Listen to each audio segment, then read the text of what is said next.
Hi, thanks very much for inviting me to come and talk to you today.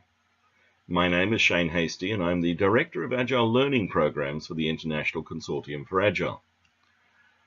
We're going to talk about the foundations of business agility. Our organizations today face a very different world to what they faced even 10 years ago. But in the 21st century, it is absolutely critical that we shed outdated modes of thinking and we put the customer in the center of our focus and we incorporate new ways of working in our organizations. And in this little talk, I'll explain some of the ideas behind what this means and the implications for our organizations and the way we have to consider changing. But first, I'd like to introduce you to the International Consortium for Agile. IC Agile, or the International Consortium for Agile, is an accreditation body.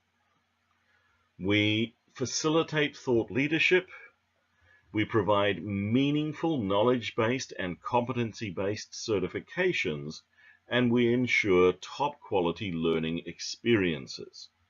We do this by working with global experts to identify the competencies and skills that people need to be effective in the various disciplines that are applicable to working in a modern organization. With working with those experts, we publish learning outcomes.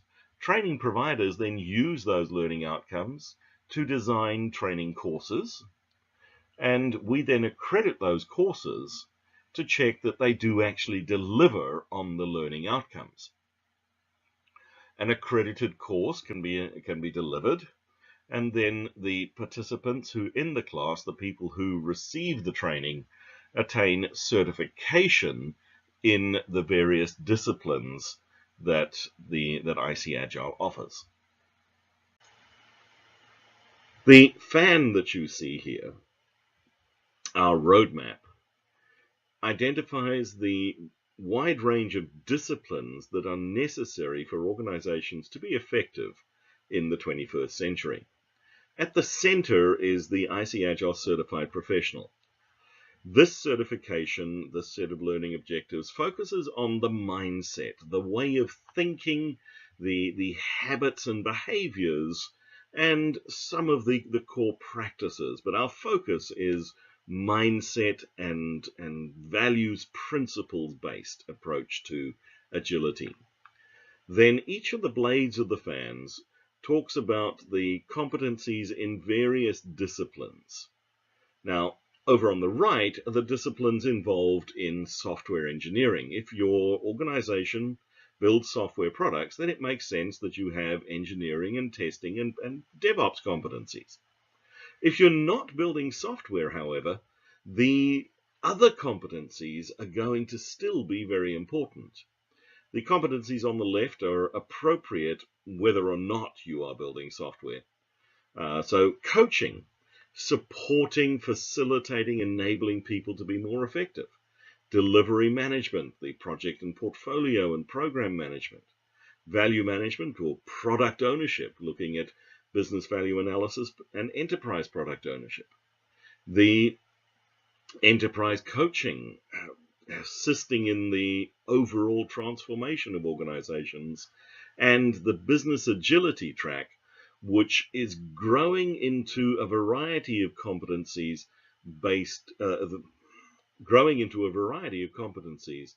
that other areas of the organization need to have in order to truly enable agility. So what are those other areas? If we say that business agility is a foundational set of skills, again, very much mindset focused and looking at what is driving behavior and what is driving change in the workplace, we also need to think about how our organizations are going to have to change. If one of the competencies, for instance, that we look for people is working well in teams.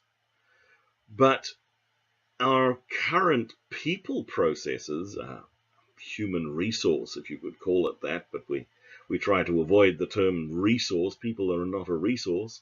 The people operations, the talent acquisition and nurturing skill set, that needs to change. We need to consider our employment processes, our incentive processes and so forth will be different in the new way of working. Likewise, if our product delivery is able to bring product to market in a very short time frame, say every 2 weeks to a month, then having a marketing cycle that takes 6 to 12 months to get ready means we lose a tremendous amount of value and advantage in the marketplace. Our financing models need to change. Our approach to innovation, and very, very importantly, the way that leadership looks at our organizations and the behaviors of leadership are going to be different in the 21st century organization. But what is the 21st century organization? One of the phrases or acronyms that's been coined, and it comes from the military, is this concept of VUCA. The world is volatile, uncertain, complex, and ambiguous. The rate of change is constantly increasing. We don't know what the outcomes are that we're looking to achieve. The world is moving so fast, and there are so many loosely related factors that interact, and there's a lot of lack of clarity about what everything means. We don't know what we don't know. What we do know is everything that we think we know is wrong. And this leads to a radically different style of management, a radically different way of thinking as being necessary in our organizations today. This way of thinking can be summed up as the concept of business agility. The ability of an organization to respond quickly, to adapt quickly, while empowering everybody associated with the organization, with the brand. The renewing itself, adapting, changing quickly in order to succeed in a rapidly changing, ambiguous, turbulent environment. Evan Laybourne provided this image that looks at the elements that make up business agility. The first of these is we put the customer square in the middle. They are at the center of everything that we do. Then we need to look at the structure of our organizations, the leadership, and the market. These are the connections, and they are going to be different. We have to build on a mindset of collaboration, of shared ownership, and of continuous learning.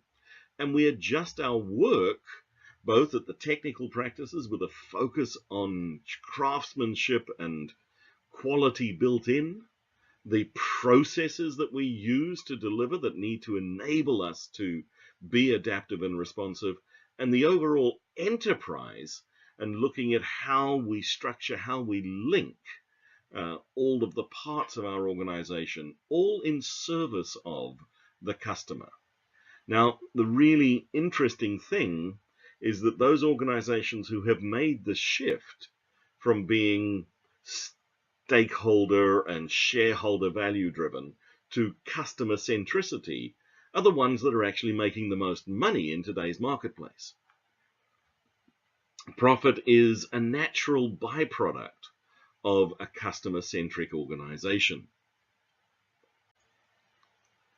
In the State of Business Agility report that Computer Associates did this year, they found that, surprisingly perhaps, the project management office in modern organizations are the ones that are driving a lot of the change. They're recognizing and they're seeing that the way projects are being run and is not being successful, and that there has to be an alternate way. Now, in the information technology world, that alternate way has been agile. Agile development practices, agile development approaches have had better outcomes. So for the PMO who is looking across all of the work in the organization, they're starting to see that, hey, you know what, our IT teams are being successful using this agile stuff. I wonder if we can apply these ideas elsewhere. And we're starting to see the evolution into a company-wide philosophy rather than just agile for IT. Sadly, the rest of the organization is lagging behind. About 1/3 of organizations have started to make the change when they think about the other disciplines in their organizations. But this is where the opportunities lie, truly, and this is where value will come in business agility. The bringing marketing into it, operations, sales, engineering, service and support, accounting and finance. These are all areas of the business that have to change with the new ways of working and thinking. And these new ways of working and thinking change the imperatives in our organization, moving from top-down to command and control management to literally leadership at every level, to the people who are closest to the coalface, to our customers, empowered to make decisions, clear guidelines, good boundaries, but clear line of sight to what business value is. Moving away from the concept of trying to do more with less towards just doing less, but doing it better. Moving from process over people to empowered people working with the minimum viable process. That doesn't mean no process, but what's the smallest level of process that is going to help us remain compliant and keep us focused and empower people to make good decisions? Moving away from trying to predict the future in the centralized annual planning and budgeting process when we know that the rate of change is so fast, towards real-time value metrics and adapting and responding to what is actually happening at the moment. Moving from planning based around activities and milestones to, again, empowering people at the coalface, decentralized rolling wave planning, rolling up into clear business metrics, and moving from temporary teams on projects to long-lived teams working on products. These differences are significant. These are not trivial changes for our organizations. Nobody is saying that this is easy, but what we are saying is that these are crucial changes to be successful in the 21st century. But this does mean we have to rethink our organizations. We've got to find ways to respond at the speed of change. Listen constantly to the voice of the customer and respond to it. Empower people and give them clarity of goals and outcomes so that they're aligned. Think about people as the primary source of value and innovation, not as assets or resources. Focus on outcomes, not outputs. It's not about being busy, it's about the value we produce. It's about having innovation as a core competency and stopping to pretend that we can predict the future, embracing uncertainty, and using new approaches to estimates and planning. And again, this doesn't mean we don't estimate and we don't plan, but we know that most of what we think is wrong. So let's find ways to learn and adapt rather than being concerned with an adherence to an incorrect project plan. And if we do this, we're able to re-look at the VUCA acronym and see it as something quite different. Vision, understanding, clarity, and agility. That intent to create the future. The hearing, listening, learning, getting feedback, adapting, and responding. Making sense out of all of the ambiguity around us, and that agility, responding to change in order to profit in a turbulent environment. Because a rapidly evolving, dynamic, chaotic, complex business environment is the norm rather than the exception today.